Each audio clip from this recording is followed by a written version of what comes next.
नमस्कार, आपका स्वागत है आपके अपने चैनल कौशिक किचन पर। आज हम बनाएंगे प्रिय गणेश जी के लिए मोदक। ये मोदक बहुत टेस्टी बनेंगे। बनाने का तरीका एकदम आसान है और आपके घर पे ही मोदक बनाने की सारी सामग्री मिल जाएगी। इसे बनाने में आपको कोई भी दिक्कत नहीं होगी।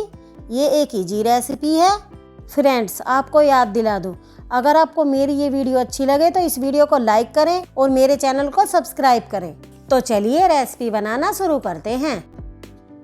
मोदक बनाने के लिए आपको कढ़ाई के अंदर 2 बड़ी चम्मच देसी घी डाल देना है। घी गर्म हो जाने के बाद आपको इसके अंदर लगभग 150 ग्राम बेसन डाल देना है और इसे अच्छी तरह से चलाकर भून लेना है। आपको इसे तब तक भूनना है जब तक ये घी ना छोड़ दे।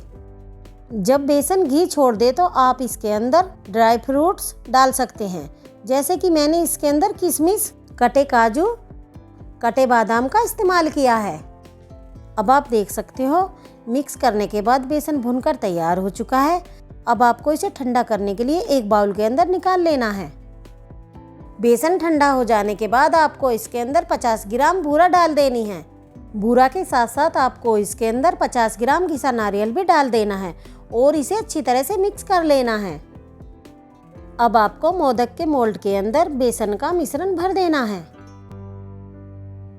अब आप देख सकते हो गणेश जी के प्रिय मोदक बनकर तैयार हो चुके हैं।